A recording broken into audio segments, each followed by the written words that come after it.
Assalamualaikum warahmatullahi wabarakatuh. Selamat pagi teman-teman semua, dimanapun saat ini Anda sedang berada. Jumpa lagi kita berjumpa dengan saya Arif RH dalam rekaman video iseng seperti biasanya. Ya, pada kesempatan pagi ini kita akan membahas tema tentang indikator masih adanya luka. Ya, indikator masih adanya luka. Kalau misalkan kita nyetir mobil ya, kemudian kita ragu misalnya, ini bensinnya masih ada nggak sih gitu, atau bahan bakarnya masih tinggal seberapa sih, kecepatan kita berapa sih. Kita tidak perlu mengukur secara manual putaran ban ya, atau kita mengukur kira-kira dari tempat kita tadi berangkat sampai saat ini kita berada di mana. Lalu kita ukur macam-macam pakai rumus fisika sehingga ketahuan kecepatan kita berapa. Atau kita harus turun dari mobil terus kemudian membuka tangki bensin untuk mengetahui seberapa banyak persediaan bensin atau BBM yang masih ada di kendaraan kita. Kita tidak perlu seperti itu karena semuanya sudah ada indikatornya ya. Di dashboard Anda bisa melihat kecepatan Anda berapa, Anda bisa melihat jarak yang Anda tempuh, Anda bisa melihat seberapa banyak cadangan bahan bakar yang masih tersedia. Nah, dalam dinamika manusia ya yang memiliki dimensi psikologi, kadang banyak di antara kita yang belum mengetahui bahwa masih ada luka-luka secara batiniah yang dulu pernah tercipta, tergores sepanjang masa pertumbuhan, terutama sejak kita masih kecil ya sampai usia-usia belasan tahun, karena di situ adalah area-area di mana luka-luka batin cukup kuat tertancap di alam bawah sadar kita. Nah, persoalannya adalah bagaimana kita tahu bahwa masih ada satu luka yang belum sembuh ya, luka batin yang belum sembuh. Saya amati begini, bahwa kehidupan seolah memberikan indikator ya, berupa hadirnya peristiwa, hadirnya orang-orang yang justru memberitahu luka kita di mana dengan cara-cara yang kadang tidak enak ya. Ini ilustrasinya sederhana, misalnya begini. Kalau misalkan bau Anda dicolek ya, gini, kira-kira Anda merasa sakit tidak colek seperti ini atau ditepuk seperti ini? Ya kemungkinan tidak ya, Anda tidak merasa sakit ya. Tetapi ketika ada luka di sini ya, kemudian dicolek seperti ini, maka Anda akan mengadu kesakitan. Apakah karena begitu kerasnya colekan orang lain atau tepukan orang lain itu, atau bagaimana?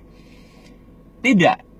Kenapa kita merasa sakit? Karena ternyata di bagian itu kita masih ada luka gitu loh. Kita masih ada luka di bagian situ, sehingga ketika ditepuk kita mengadu kesakitan. Lalu karena kejadian itu biasanya kita menyalahkan yang nepuk ya. Padahal yang nepuk pun tidak tahu kalau di situ ada sesuatu yang masih belum sembuh sehingga menimbulkan rasa sakit. Nah, orang lain yang menepuk bagian yang menimbulkan rasa sakit itu sebetulnya adalah orang-orang yang dikirim kehidupan untuk memberitahu di mana luka kita yang belum sembuh. Walaupun lukanya sedikit, tapi ketika dicolek orang lain, kesenggol, entah sengaja atau tidak sengaja, maka kita akan mengalami reaksi kesakitan. Itu kalau kita pakai ilustrasi sakit fisik ya. Tapi kalau misalkan psikologi bagaimana? Tandanya adalah emosi kita mudah sekali tidak terkontrol ya. Jadi misalnya contohnya, saya punya seorang sahabat yang menuliskan status ya di Facebooknya udah cukup lama ya.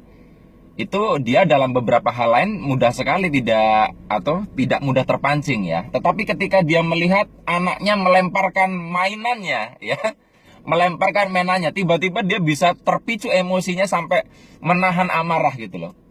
Kenapa dalam hal-hal tertentu kita kadang bisa mengontrol emosi dengan mudah, tapi dalam hal-hal tertentu juga kita kadang mudah terpancing. Ada orang begitu sabar dihina-hina, tetapi ketika sudah membahas masalah uang, dia mudah sekali tersinggung.